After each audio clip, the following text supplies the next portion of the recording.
Buenas tardes, compañeros. Nosotros somos el equipo número 1 que está conformado por Miguel, Jesús, Nelly, Alexa y Diana. El día de hoy les venimos a hablar en nuestro PIA sobre los 4 prototipos y las 4 leyes que se cumplieron. Introducción. El poder de los fluidos y la ley de Pascal. En el estudio de la mecánica de fluidos existe un principio fundamental que permite a los seres humanos levantar objetos de toneladas de peso con un esfuerzo mínimo. El principio de Pascal, enunciado por el físico matemático francés Blaise Pascal en el siglo XVII, establece que la presión ejercida sobre un fluido incomprensible y en equilibrio dentro de un recipiente de paredes indeformables se transmite con igual intensidad en todas las direcciones. ¿Cómo funciona en un elevador hidráulico? El funcionamiento del elevador que hemos construido se basa directamente en esta transmisión uniforme de presión.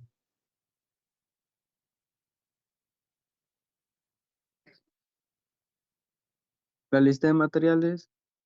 Para poder realizar nuestro prototipo utilizamos cartón, 3 jeringas, 3 mangueras de unos 20 centímetros aproximadamente, madera para la base y el piso del elevador, agua, batelenguas para una mejor resistencia del cartón.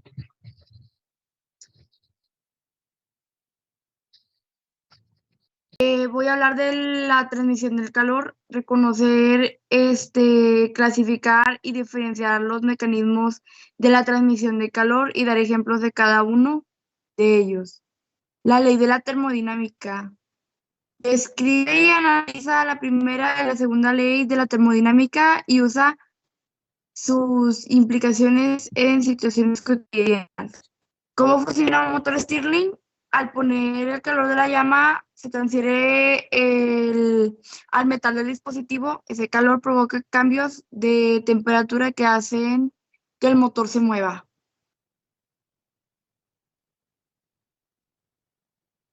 Materiales. Los materiales que utilizamos para hacer este prototipo fueron una rueda o volante metálico grande del que gira, un tubo de vidrio, una base metálica, un pistón metálico, un eje o cigüeñal de metal, soportes mecánicos, quemador de alcohol o lámpara de alcohol y una mecha para la mecha del quemador, tornillos o uniones metálicas y una LED o luz pequeña.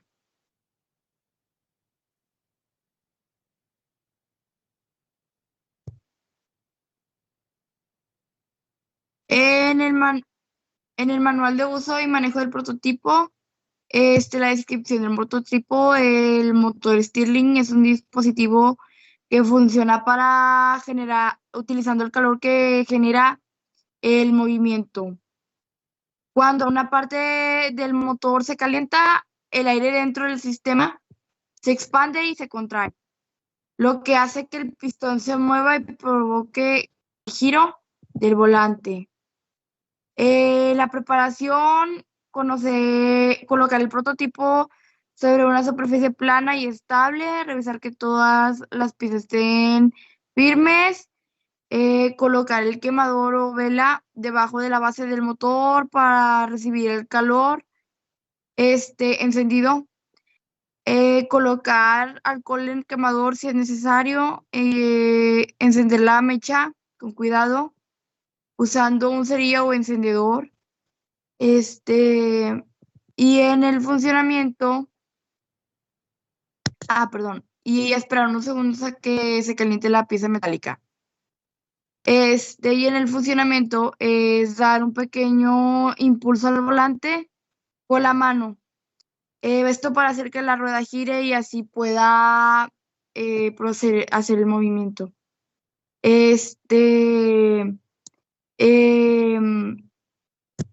El calor hará que el aire interno se expanda y contraiga moviendo el pistón. El pistón transmitirá el movimiento al eje y el volante, haciendo que gire continuamente. Y pues apagar la llama del quemador, esperar a que el motor se enfríe antes de tocarlo o guardarlo. Ley de Ohm. Objetivo: calcular la intensidad de la corriente diferencial de potencial y resistencia de hasta 2 mallas aplicando la ley de Ohm. Calcular la intensidad de la corriente, diferencia de potencial y resistencia de hasta 2 mallas aplicando la ley de Ohm. George Ohm, al estudiar y trabajar con circuitos, establece que si se aumenta la diferencia de potencial o voltaje a un circuito, aumenta la intensidad de la corriente eléctrica. Al aumentar la resistencia del conductor, disminuye la intensidad corriente eléctrica. Por lo cual, la ley de Ohm se puede enunciar como sigue. La intensidad corriente 1 que circula por un circuito es diferente proporcional a la diferencia de potencia o voltaje, V, e inversamente proporcional a la resistencia.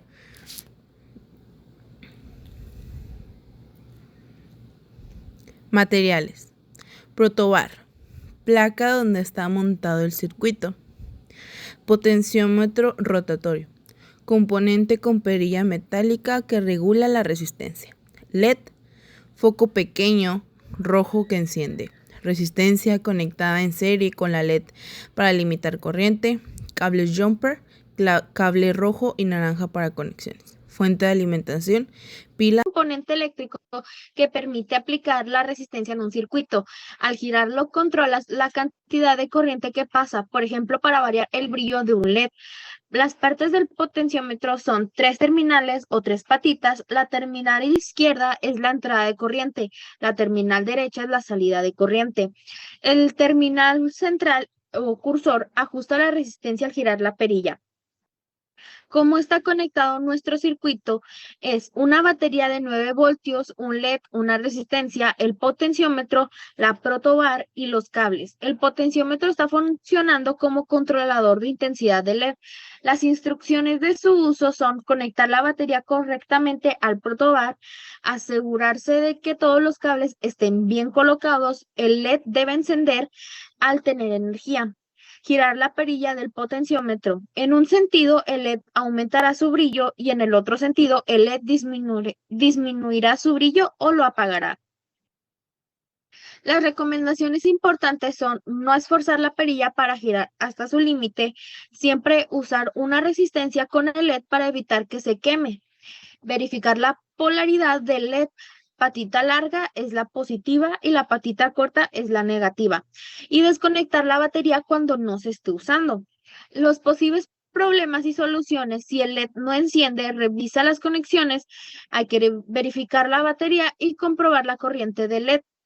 Cuando el LED no cambie de brillo, puede estar mal conectado el potenciómetro o revisar que se use muy bien el terminal central. Sus aplicaciones: se pueden usar el potenciómetro para controlar brillos de LED, ajustar volumen en circuitos de audio, regular velocidad en motores con circuitos adecuados. Y ya. Del movimiento periódico, que sobresale porque se presentan movimientos en los que el cuerpo repite su trayectoria. A este tipo de movimiento periódico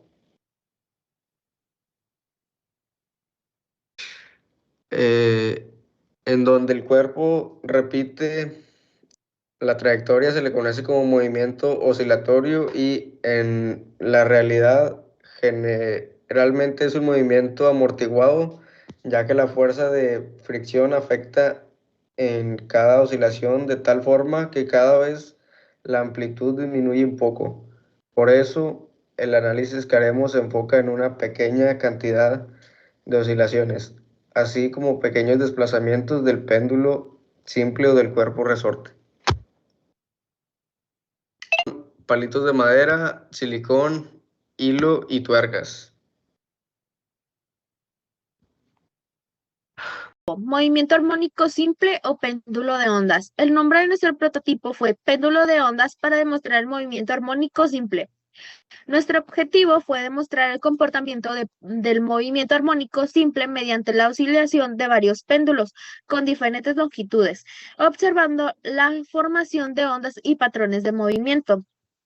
Las instrucciones de su uso son colocar el prototipo sobre una superficie plana y estable, verificar que todos los péndulos estén correctamente sujetos, llevar todas las tuercas hacia un mismo lado con cuidado, soltar los péndulos al mismo tiempo sin empujarlos, observar el movimiento de las tuercas y cómo se forman patrones semejantes a ondas. Repetir el procedimiento para analizar diferentes comportamientos del movimiento. Su funcionamiento fue: el prototipo funciona gracias al movimiento armónico simple. Cada péndulo tiene una longitud distinta, por lo que oscila con diferentes frecuencias y periodo. Esto provoca que se formen efectos visuales similares a ondas sincronizadas.